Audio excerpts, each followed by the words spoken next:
Lektion 1. Eine Verwechslung der Befehle. Hey Elsa, mir ist gerade aufgefallen, dass ich für das Meeting nichts bestellt habe. Hallo Paul, wirklich? Das ist überraschend. Hast du vergessen, deine Bestellung aufzugeben? Ich glaube, ich habe die Anweisungen falsch verstanden. Ich dachte, wir bieten unsere eigenen Snacks an. Ich verstehe. Das ist eine leichte Verwechslung. Ich entschuldige mich für die Verwirrung. Lass mich dir helfen, es herauszufinden. Danke, ich weiß das zu schätzen. Was sind die besten Optionen für eine Gruppe? Fingerfood ist immer ein Hit. Vielleicht ein paar Sandwiches, Chips und Obst. Tolle Idee. Diese lassen sich leicht teilen und benötigen keine Utensilien. Genau. Außerdem sind sie in den Pausen schnell griffbereit. Möchtest du, dass ich die Bestellung aufgebe?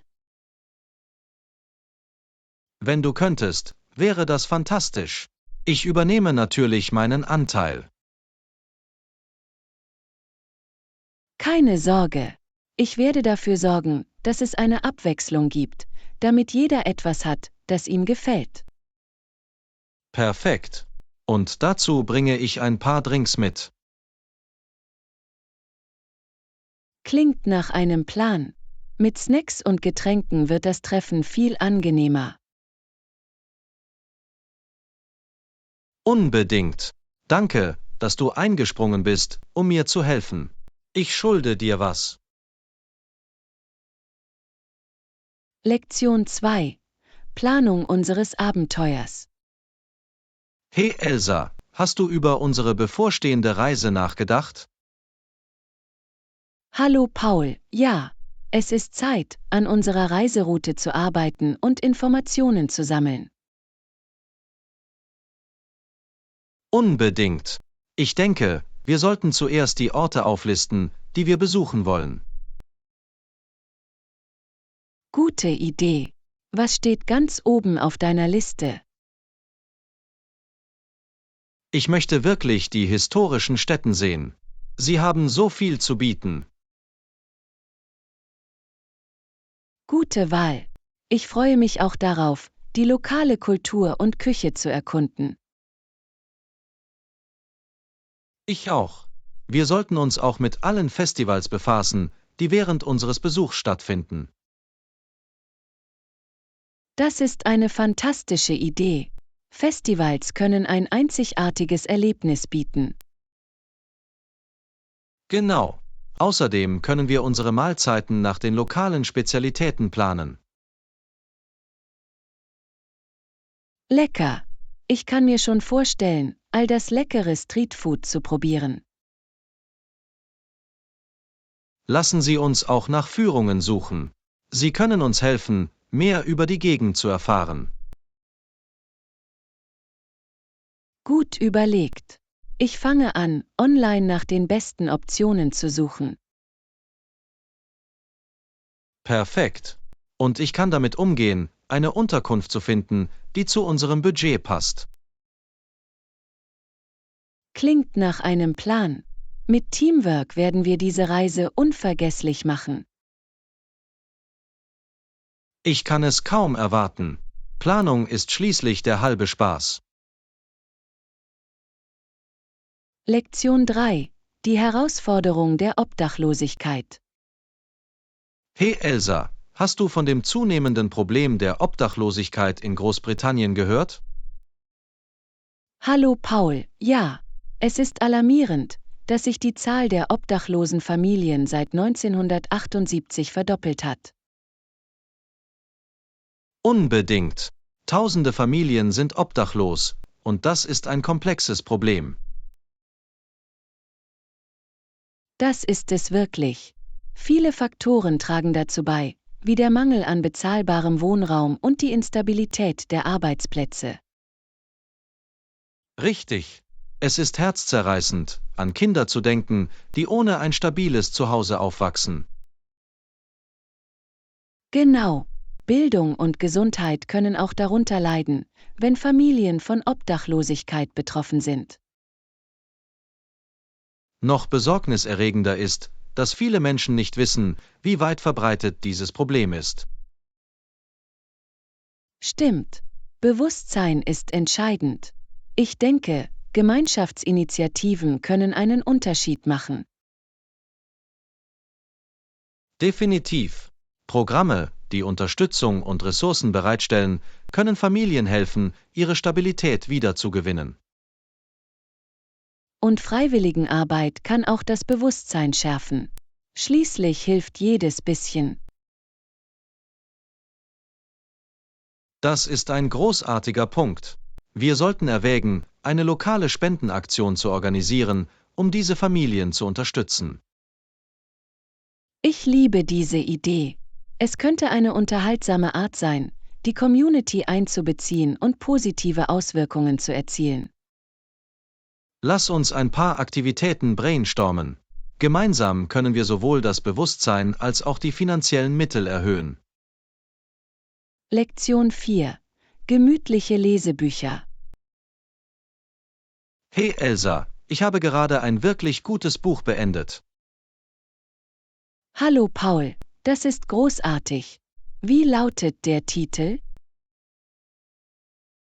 Es heißt Der Nachtzirkus. Die Geschichte ist so bezaubernd und wunderschön geschrieben. Davon habe ich gehört. Es geht um Magie, oder? Ja, die Atmosphäre ist so lebendig und die Charaktere sind unglaublich gut entwickelt. Klingt fesselnd. Ich liebe Bücher, die dich in eine andere Welt entführen. Genau. Ich glaube, du würdest es genießen. Du solltest es auf jeden Fall lesen. Das werde ich. Und ich werde irgendwann rüberkommen und deine gemütliche Ecke erleben müssen. Du bist jederzeit willkommen. Es ist der perfekte Ort, um es sich mit einem Buch und einem warmen Getränk gemütlich zu machen. Das klingt herrlich. Hast du irgendwelche besonderen Dekorationen in deiner Leseecke? Ja, ich habe Lichterketten und ein paar bequeme Kissen hinzugefügt. Es fühlt sich an wie eine kleine Oase. Ich liebe diese Idee. Die Beleuchtung kann wirklich die Stimmung zum Lesen bestimmen. Das tut es. Außerdem habe ich ein kleines Bücherregal mit all meinen Favoriten. Eine persönliche Bibliothek. Das ist wunderbar. Ich kann es kaum erwarten, es persönlich zu sehen. Ich freue mich drauf. Wir können genau dort eine Mini-Buchclub-Sitzung veranstalten. Lektion 5. Der bunte Garten. Hey Elsa, ich habe gerade ein paar Blumen in meinem Garten gepflanzt. Hallo Paul, das klingt herrlich. Welche Farben hast du gewählt? Ich habe rote Blumen gepflanzt, und sie verschönern den Raum wirklich. Rote Blumen sind so lebendig. Ich liebe es, wie sie auffallen. Ich stimme zu. Ich habe auch Orangenblüten gepflanzt, um einen warmen Kontrast zu schaffen. Das ist eine fantastische Kombination. Orangenblüten können einem Garten wirklich Energie verleihen. Genau. Und ich konnte nicht widerstehen, ein paar blaue Blumen für eine kühlere Note hinzuzufügen. Blaue Blumen sind wunderschön. Sie müssen ein gutes Gleichgewicht mit den wärmeren Farben herstellen. Das tun sie. Ich habe auch lila Blumen gepflanzt. Sie verleihen einen Hauch von Eleganz. Wow, dein Garten klingt wie ein Regenbogen. Hast du darüber nachgedacht, wie du sie arrangieren wirst? Ja, ich habe vor, die Farben zu gruppieren, um einen atemberaubenden Effekt zu erzielen. Das ist eine tolle Idee. Das wird wie ein lebendes Kunstwerk sein. Gärtnern Sie oft gerne? Das tue ich. Es ist entspannend und ich liebe es, alles wachsen zu sehen. Ich verstehe warum. Gärtnern ist so ein lohnendes Hobby. Ich würde mich freuen, irgendwann zu dir zu kommen. Du bist jederzeit willkommen. Wir können zusammen mehr Blumen pflanzen und die Natur genießen. Lektion 6. Die Wunder der Geothermie. Hey Elsa, hast du dich jemals gefragt, wie Geothermie funktioniert? Hallo Paul, ja. Es ist faszinierend, wie die Erde aus ihrem Kern Energie gewinnen kann. Genau. Die Lava erwärmt das Oberflächengestein, was wiederum das Grundwasser erwärmt. Das ist unglaublich. Also, was passiert mit dem erhitzten Wasser? Das erhitzte Wasser schießt als Dampf oder heißes Wasser an die Oberfläche, das zur Energiegewinnung genutzt werden kann. Unglaublich. Es ist wie die Natur, uns mit erneuerbarer Energie zu versorgen. Richtig. Viele Orte nutzen diese Energie zum Heizen und sogar zur Stromerzeugung. Ich finde es toll, dass es nachhaltig ist. Gibt es berühmte geothermische Stätten, von denen Sie wissen? Ja, der Yellowstone Nationalpark ist wegen seiner Geysire einer der bekanntesten. Geysire sind so faszinierend. Sie sind wie die Wasserfontänen der Natur. Genau. Und sie zeigen, wie mächtig Geothermie sein kann. Ich würde gerne Yellowstone besuchen und die Geysire eines Tages persönlich sehen. Ich auch. Es wäre ein unvergessliches Erlebnis, die Kraft der Natur hautnah zu erleben. Lektion 7. Gerechtigkeit verstehen.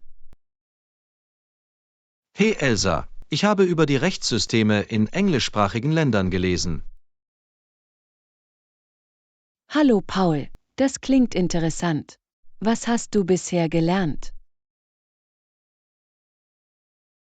Ein wichtiger Grundsatz ist, dass eine Person nicht von der Polizei festgenommen werden kann, es sei denn, diese Person wird eines Verbrechens angeklagt. Das ist ein grundlegender Aspekt der Gerechtigkeit. Es stellt sicher, dass jeder Rechte hat. Genau. Dieses Prinzip schützt Personen vor willkürlicher Inhaftierung.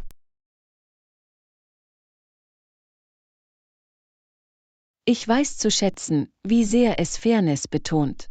Gibt es noch andere wichtige Rechte im Rechtssystem?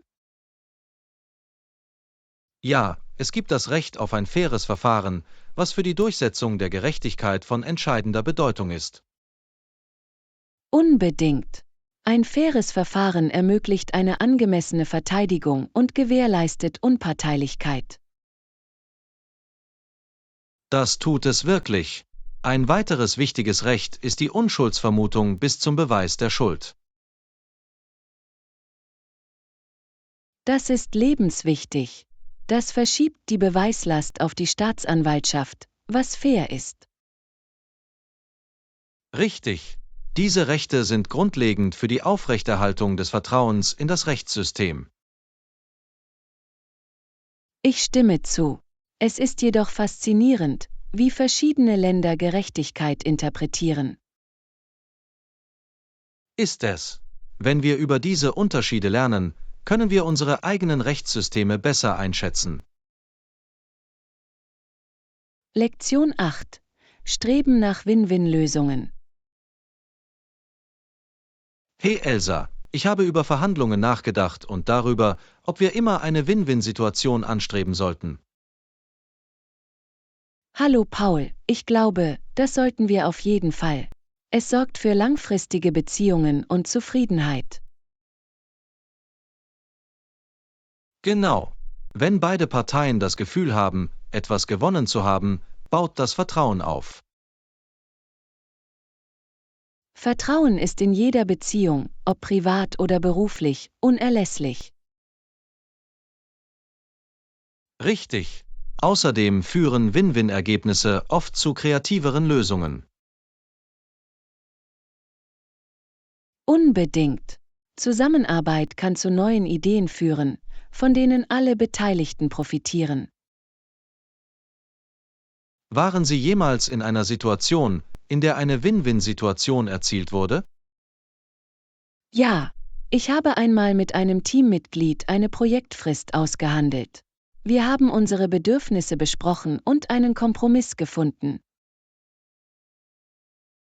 Das ist ein gutes Beispiel. Kompromisse können ein wirksames Instrument in Verhandlungen sein. Definitiv. Es zeigt, dass beide Seiten bereit sind zuzuhören und sich anzupassen. Ich denke, es ist auch wichtig, Verhandlungen mit einer positiven Einstellung anzugehen. Ich stimme zu. Eine positive Einstellung kann das Ergebnis beeinflussen und die Diskussionen reibungsloser gestalten. Lassen Sie uns in unseren zukünftigen Projekten weiterhin nach Win-Win-Situationen streben. Das wird unsere Arbeit angenehmer machen. Lektion 9. Die Ethik der Entscheidungsfindung. Hey Elsa, ich habe darüber nachgedacht, wie wir Situationen von Fall zu Fall betrachten sollten. Hallo Paul, das macht Sinn.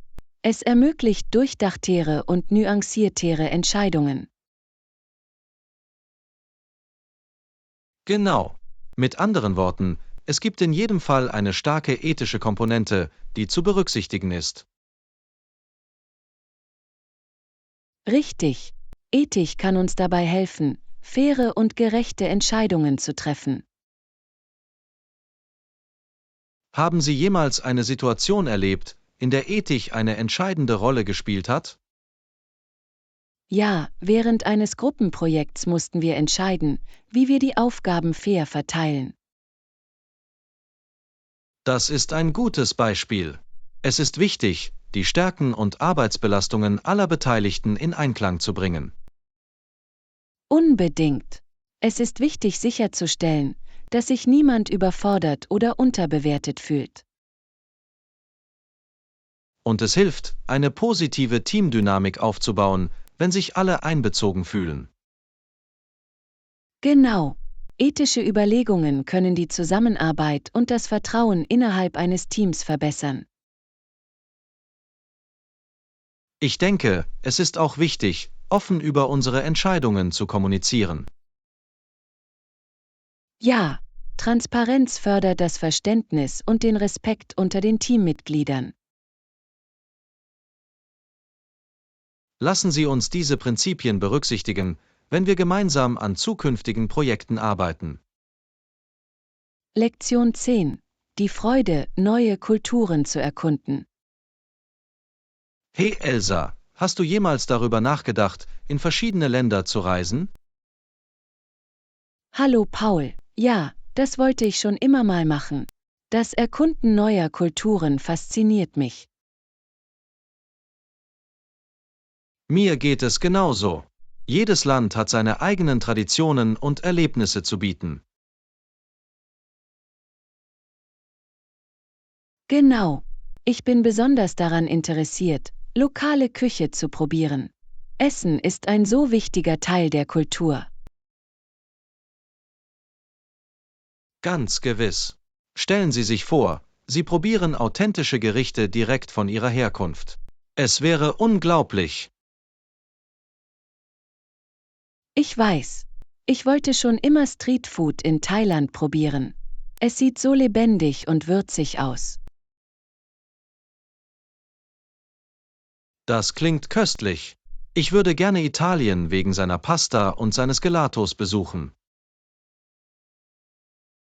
Lecker. Und wir dürfen die atemberaubende Architektur und Geschichte in Städten wie Rom nicht vergessen. Unbedingt. Reisen ermöglicht es uns, auf eine Weise etwas über Geschichte zu lernen, wie es Bücher nicht können. Das ist ein großartiger Punkt. Es ist unvergesslich, einen Ort aus erster Hand zu erleben. Lassen Sie uns eine Liste der Länder erstellen, die wir besuchen möchten, und beginnen wir mit der Planung unseres Abenteuers. Lektion 11. Unsere Reisen planen. Hallo Elsa, ich freue mich über unsere Reisepläne. Hallo Paul, das ist gut zu wissen. Wie wäre es mit den Unterkunftsmöglichkeiten in diesen Ländern? Gute Frage. Viele Orte bieten eine Vielzahl von Optionen, von Hotels bis hin zu Hostels. Hostels können eine unterhaltsame Art sein, andere Reisende kennenzulernen, aber fühlen Sie sich wohl? Ja, das können sie sein. Viele Hostels bieten jetzt private Zimmer und schöne Gemeinschaftsbereiche an. Das klingt ansprechend. Was ist mit lokalen Gästehäusern oder Gastfamilien? Das sind auch hervorragende Optionen. Ein Aufenthalt bei Einheimischen kann ein einzigartiges kulturelles Erlebnis bieten. Unbedingt. Außerdem können Sie oft hausgemachte Mahlzeiten genießen. Genau. Ich liebe die Idee, in den lokalen Lebensstil einzutauchen. Haben Sie überprüft, ob es umweltfreundliche Unterkünfte gibt? Ja, viele Orte werden nachhaltiger, was fantastisch für die Umwelt ist.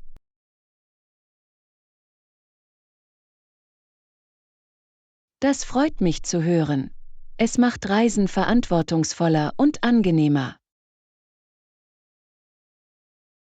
Stellen wir sicher, dass Optionen enthalten sind, die unserem Budget und unseren Vorlieben entsprechen. Lektion 12. Die Zukunft der Ethik. Hey Elsa, ich habe darüber nachgedacht, wie Politiker über die Zukunft der Ethik sprechen sollten. Hallo Paul, das ist ein wichtiges Thema. Eine Diskussion über Hoffnung kann zu positiven Veränderungen führen. Genau. Wenn Führungskräfte über ethische Prinzipien diskutieren, entsteht daraus eine Vision für eine bessere Gesellschaft. Ich stimme zu. Es ist wichtig, dass die Bürger die Absichten ihrer Staats- und Regierungschefs optimistisch beurteilen. Ja, ethische Führung kann Vertrauen fördern und bürgerschaftliches Engagement fördern. Und die Diskussion über die Zukunft hilft den Menschen, sich vorzustellen, was möglich ist. Worauf sollten sie sich ihrer Meinung nach konzentrieren? Themen wie Nachhaltigkeit, soziale Gerechtigkeit und Gleichheit sind für die Zukunft von entscheidender Bedeutung. Unbedingt. Diese Themen finden bei vielen Menschen Anklang und können Gemeinschaften vereinen. Darüber hinaus kann die Behandlung dieser Probleme dazu beitragen, Richtlinien zu entwickeln, von denen alle profitieren. Ja, es ist wichtig, dass Politiker ihre Pläne und Maßnahmen transparent machen. Transparenz schafft Glaubwürdigkeit und zeigt, dass sie die öffentliche Meinung wertschätzen. Ich hoffe, dass mehr Führungskräfte diesen Ansatz annehmen. Eine hoffnungsvolle Botschaft kann Leben verändern. Definitiv. Lassen Sie uns Gespräche über Ethik und Hoffnung in unserer eigenen Gemeinschaft fördern. Lektion 13. Das Genie von Mozart. Hey Elsa, wusstest du, dass Mozart, als er seine Teenagerjahre erreichte, bereits viele Sinfonien geschrieben hatte? Hallo Paul, das ist unglaublich. Es ist kaum zu glauben, dass ein so junger Komponist so viel schaffen kann. Richtig. Sein Talent war außergewöhnlich und er begann zu komponieren, als er gerade 5 Jahre alt war. Das ist erstaunlich. Was glaubst du, hat ihn in so jungen Jahren inspiriert? Ich glaube, der musikalische Hintergrund seiner Familie hat eine große Rolle gespielt, insbesondere sein Vater Leopold. Das macht Sinn. Ein unterstützendes Umfeld kann Talente wirklich fördern. Genau. Mozarts frühe Begegnung mit Musik ließ seine Kreativität erblühen. Was ist dein Lieblingsstück von Mozart? Ich liebe seine Eine kleine Nachtmusik. Es ist so lebendig und fröhlich. Das ist ein Klassiker. Ich mag seine Klavierkonzerte. Sie verbinden auf wunderbare Weise Eleganz mit Emotionen. Unbedingt. Es ist erstaunlich, wie seine Musik heute noch bei den Menschen Anklang findet. Ja, Mozarts Genie überdauert die Zeit und macht ihn zu einer zeitlosen Ikone der klassischen Musik. Lass uns irgendwann zusammen einige seiner Werke hören. Es wäre eine großartige Erfahrung. Lektion 14. Abenteuer in der Wildnis. Hey Elsa, ich habe gerade gelesen, wie Cain sofort nach seiner Rückkehr in die Wildnisgebiete rund um Georgian B aufgebrochen ist. Hallo Paul, das klingt faszinierend. Wonach hat er in diesen wilden Gebieten gesucht? Er war auf der Suche nach Abenteuern und Inspiration für seine nächste Erkundung. Die Landschaften sind atemberaubend. Das kann ich mir vorstellen. Sauls D. Marie und Le Couronne bieten eine so atemberaubende natürliche Schönheit. Unbedingt. Die Mischung aus Wäldern und Wasser macht es zu einer perfekten Kulisse für Erkundungen. War er auf seiner Reise auf irgendwelche Herausforderungen gestoßen? Ja, das Navigieren in der Wildnis kann schwierig sein, besonders bei unvorhersehbarem Wetter. Das muss seine Fähigkeiten auf die Probe gestellt haben. Was glaubst du, hat er für Vorbereitungen getroffen? Er hat wahrscheinlich wichtige Ausrüstung wie Karten, Lebensmittel und Werkzeuge zum Überleben eingepackt. Kluges Denken. Die richtige Ausrüstung kann in freier Wildbahn den Unterschied ausmachen. Definitiv. Außerdem ist es für die Sicherheit von entscheidender Bedeutung, die lokale Tierwelt zu verstehen. Es ist faszinierend, wie schön und herausfordernd die Natur zugleich sein kann. Genau. Die Erkundung solcher Gebiete kann unsere Wertschätzung für die Umwelt vertiefen. Lektion 15. Die Landschaft erkunden. Hey Elsa, ich habe gerade einen Ausflug durch einige malerische ländliche Städte geplant. Hallo Paul, das klingt unglaublich. Ich liebe die Idee, bezaubernde Dörfer zu erkunden. Genau. Wir können in die lokale Kultur eintauchen und atemberaubende Landschaften genießen. Welche Städte stehen auf deiner Liste? Ich denke darüber nach, Orte wie Bath mit seiner atemberaubenden Architektur und die Cotswolds zu besuchen. Tolle Auswahl.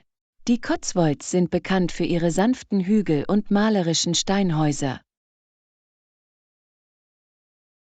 Ja, ich kann mir die wunderschöne Landschaft und die friedliche Atmosphäre schon vorstellen. Und das lokale Essen muss köstlich sein.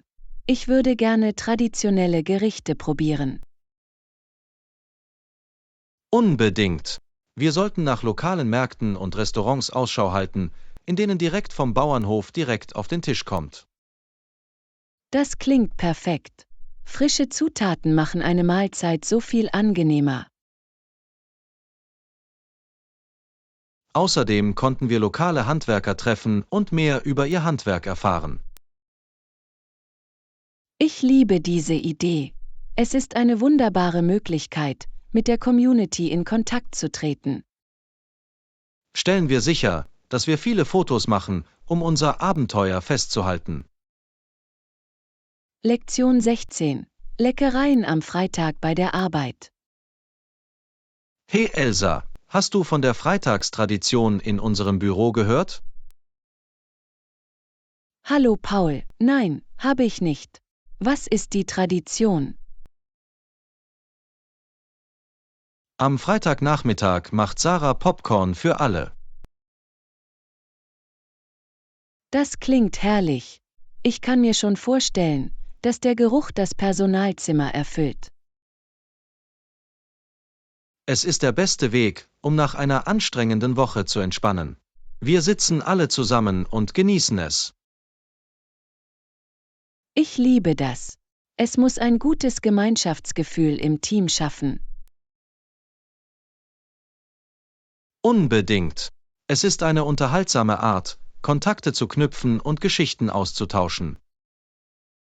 Hast du eine Lieblings-Popcorn-Geschmacksrichtung? Ich bin ein großer Fan von Karamell-Popcorn. Es ist die perfekte Mischung aus süß und salzig. Lecker. Ich bevorzuge klassisches Butterpopcorn. Einfach, aber so befriedigend. Es ist etwas Besonderes, am Ende der Woche gemeinsam einen Leckerbissen zu genießen. Definitiv. Dadurch fühlt sich der Arbeitsplatz eher wie eine Familie an. Lasst uns beim nächsten Mal Sarah für ihr leckeres Popcorn danken. Lektion 17. Kochen leicht gemacht. Hey Elsa, ich habe in letzter Zeit in der Küche experimentiert. Hallo Paul, das klingt spannend. Was hast du gemacht? Ich habe versucht, hausgemachte Pizza zuzubereiten, und es ist großartig geworden. Wow, das ist beeindruckend. War es schwierig zu machen? Nicht wirklich. Es ist ganz einfach, wenn Sie die richtigen Zutaten haben. Das ist gut zu wissen. Welche Toppings hast du gewählt? Ich habe mich für klassische Peperoni und frisches Gemüse entschieden. Es war köstlich. Lecker. Ich liebe es, Pilze und Oliven für zusätzlichen Geschmack hinzuzufügen. Gute Wahl. Was ist mit dem Teig? Hast du es von Grund auf neu gemacht? Ja, habe ich. Es ist überraschend einfach und schmeckt so viel besser als im Laden gekauft. Ich stimme zu. Frischer Teig macht einen großen Unterschied. Hast du noch andere Rezepte, die dir gefallen? Ich liebe es, Bratpfannen zuzubereiten. Es ist schnell, gesund und Sie können jedes Gemüse verwenden, das Sie haben. Das klingt perfekt für geschäftige Tage. Wir sollten zusammen einen Kochabend machen. Lektion 18. Planung eines besonderen Abendessens. Hey Elsa, wie wäre es, wenn wir heute Abend ein besonderes Abendessen haben? Hallo Paul, das klingt toll. Aber wo sollen wir hingehen? Ich dachte, wir könnten das neue italienische Restaurant in der Innenstadt ausprobieren. Oh, ich habe wunderbare Dinge darüber gehört. Ihre Pasta soll unglaublich sein. Ja, außerdem haben sie eine gemütliche Atmosphäre, die perfekt für einen besonderen Abend ist. Das ist wahr. Ich liebe es, wenn Restaurants eine warme und einladende Atmosphäre haben. Sollen wir eine Reservierung machen? Ich habe gehört, dass es am Wochenende voll wird. Gute Idee. Vorsicht ist immer besser als Nachsicht. Was wirst du bestellen? Ich bin hin und her gerissen zwischen dem Risotto und den Meeresfrüchtenudeln. Sie klingen beide köstlich. Schwierige Wahl. Ich könnte eine klassische Margherita-Pizza essen. Damit kannst du nie etwas falsch machen. Unbedingt. Und wir sollten auf jeden Fall Platz für den Nachtisch sparen. Lektion 19. Schätze aus dem Secondhand-Shopping. Hey Elsa, ich bin gestern im Secondhandladen einkaufen gegangen und habe ein paar tolle Edelsteine für mein Zuhause gefunden. Hallo Paul, das klingt spannend. Was hast du gefunden? Ich habe eine wunderschöne Vintage-Lampe und einige einzigartige Bilderrahmen entdeckt. Wow, die klingen fantastisch. Vintage-Artikel können einem Raum wirklich Charakter verleihen. Genau. Ich liebe es, wie jedes Stück seine eigene Geschichte hat. Bist du jemals Secondhand-Shopping gegangen? Ja, ich liebe es. Ich habe einmal einen tollen Retro-Stuhl gefunden, den ich immer noch benutze. Das ist genial. Gebrauchtwarenläden können wie Schatzsuchen sein. Unbedingt. Man weiß nie, welche verborgenen Schätze man entdecken könnte. Ich habe auch ein paar alte Schallplatten gefunden. Sie haben im Vergleich zu digitaler Musik einen so warmen Klang. Das ist so wahr. Vinyl zu hören hat ein nostalgisches Gefühl. Was ist deine Lieblingsplatte? Ich habe einen Klassiker von The Beatles gefunden. Es ist ein echtes Juwel. Mit den Beatles kannst du nichts falsch machen. Lass uns bald gemeinsam einen Secondhand-Laden-Ausflug planen. Ja, es würde Spaß machen zu erkunden und zu sehen, welche Schätze wir finden können. Lektion 20. Fähigkeiten zum Sushi-Rollen. Hey Elsa, ich habe versucht, zu Hause Sushi zuzubereiten, und es war fast ein Erfolg. Hallo Paul, das ist großartig. Welchen Teil fandest du herausfordernd? Ich brauche mehr Übung darin, das Sushi richtig zu rollen. Es fiel immer wieder auseinander. Das ist ein häufiges Problem. Es erfordert ein bisschen Technik, um es genau richtig zu machen. Definitiv. Ich habe mir einige Tutorials angesehen, aber ich hatte immer noch Probleme mit dem rollenden Teil. Hast du versucht, eine Bambusmatte zu benutzen? Es kann wirklich bei der Form helfen. Hab ich. Das hat einen Unterschied gemacht, aber ich denke, ich muss sanfter sein. Ja, zu viel Druck kann alles zusammendrücken. Übung macht den Meister. Genau. Ich möchte verschiedene Sorten beherrschen, wie California Rolls und Nigiri. Die sind köstlich. Sobald du den Rolldown hast, wirst du ein Sushi-Profi sein. Ich hoffe es. Vielleicht können wir zusammen einen Sushi-Abend machen und üben. Das klingt nach einer lustigen Idee. Wir könnten mit verschiedenen Füllungen experimentieren. Ja, machen wir es zu einer leckeren Lernerfahrung. Lektion 21. Abenteuer antizipieren. Hey Elsa, ich kann unsere bevorstehende Reise kaum erwarten. Hallo Paul, das wird ein unvergessliches Erlebnis. Worauf freust du dich am meisten? Ich freue mich sehr darauf, die Nationalparks zu erkunden. Die Landschaft wird atemberaubend sein. Unbedingt. Das Wandern durch diese Landschaften wird so erfrischend sein. Und die Tierwelt.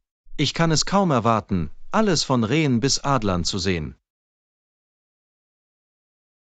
Ja, einfach in der Natur zu sein kann so verjüngend sein. Welche Aktivitäten möchtest du ausprobieren? Ich würde gerne auf den Seen Kajak fahren. Es klingt nach einer so friedlichen Art, die Umgebung zu genießen. Das klingt friedlich. Ich freue mich darauf, ein bisschen zu fotografieren, während wir dort sind. Tolle Idee. Das Festhalten dieser Momente wird uns helfen, uns für immer an die Reise zu erinnern. Genau. Wir sollten auch einige unterhaltsame Abendaktivitäten planen, wie zum Beispiel Sternenbeobachtung. Ja, der Nachthimmel da draußen wird unglaublich sein, weit weg von den Lichtern der Stadt. Lassen Sie uns eine Liste der Dinge erstellen, die wir tun und sehen wollen. Dieses Abenteuer wird episch. Definitiv. Ich spüre schon, wie sich die Aufregung aufbaut. Lektion 22. Die perfekte Wohnung finden. Hey Elsa, ich habe nach einer neuen Wohnung gesucht und das ist eine ziemliche Herausforderung. Hallo Paul, das kann ich mir vorstellen. Welche Faktoren ziehen Sie in Betracht? Nun, ich brauche eine Wäscherei oder zumindest Waschsalons in der Nähe. Das ist ein gutes Argument. Wenn Sie in Ihrem Gebäude Wäsche waschen, können Sie viel Zeit sparen. Genau. Ich konzentriere mich auch auf den Standort. Es ist wichtig, in der Nähe von Arbeit und Geschäften zu sein. Ja, Bequemlichkeit kann einen großen Unterschied in Ihrem Tagesablauf machen. Was ist mit der Größe? Ich suche ein Schlafzimmer. Ich möchte genug Platz, um mich wohlzufühlen, ohne das Budget zu sprengen. Das ist klug. Das Gleichgewicht zwischen Größe und Budget ist entscheidend. Haben Sie gute Optionen gefunden? Ein paar. Einige Orte sind etwas klein, aber sie haben eine tolle Ausstattung. Annehmlichkeiten können einen Mehrwert bieten. Haben Sie darüber nachgedacht, was Sie sonst noch wollen, wie einen Parkplatz oder ein Fitnessstudio? Ja, ich hätte gerne ein Fitnessstudio, aber beim Parken muss ich möglicherweise Kompromisse eingehen. Es geht nur um Prioritäten. Suchen Sie weiter. Der richtige Ort ist für Sie da draußen. Danke, Elsa. Danke für deinen Rat. Ich werde Sie über meine Suche auf dem Laufenden halten. Lektion 23. Deine Rechnung verstehen. Hey Elsa, ich habe gerade meine Rechnung erhalten und bin etwas verwirrt über einige Gebühren. Hallo Paul, ich verstehe, wie frustrierend das sein kann. Was scheint das Problem zu sein? Nun, deine Rechnung scheint jetzt in Ordnung zu sein, aber mir sind ein paar unerwartete Gebühren aufgefallen. Das ist auf jeden Fall einen Besuch wert. Was für Gebühren sind das? Es gibt eine Servicegebühr, der ich mich nicht erinnern kann, zugestimmt zu haben. Manchmal können sich diese Anklagen einschleichen. Haben Sie darüber nachgedacht, den Kundendienst zu kontaktieren? Ich glaube, das werde ich. Sie sollten in der Lage sein, alles klar zu erklären. Genau. Es ist immer am besten, alle Zweifel zu klären. Wenn Sie weitere Fragen haben, können Sie diese gerne stellen. Danke. Danke für deine Hilfe. Es ist schön, jemanden zu haben, mit dem man darüber sprechen kann. Kein Problem. Rechnungen zu verstehen kann schwierig sein, besonders bei all dem Kleingedruckten. Definitiv. Ich werde beim nächsten Mal darauf achten, alles sorgfältig zu lesen. Lektion 24. Aktiv bleiben. Hey Elsa, ich habe darüber nachgedacht, wie ich in dieser Saison aktiv bleiben kann. Hallo Paul, das ist eine gute Idee. Aktiv zu bleiben ist wichtig für unsere Gesundheit. Genau. Ich überlege, mich einer lokalen Wandergruppe anzuschließen, um neue Wege zu erkunden. Das klingt fantastisch. Wandern ist eine großartige Möglichkeit, die Natur beim Sport zu genießen. Ja. Außerdem ist es eine perfekte Gelegenheit, neue Leute kennenzulernen, die die Natur lieben. Definitiv. Was ist dein letzter Schritt, bevor du der Gruppe beitrittst? Ich muss ihren Zeitplan überprüfen und sehen, welche Wanderungen zu meiner Verfügbarkeit passen. Das ist klug. Eine vorausschauende Planung macht es einfacher, sich zu verpflichten. Ich möchte auch in ein paar gute Wanderschuhe investieren. Komfort ist der Schlüssel. Unbedingt. Die richtige Ausrüstung kann auf langen Wanderungen den Unterschied ausmachen. Nach dem Wandern probiere ich vielleicht Yoga aus, um meine Flexibilität zu verbessern.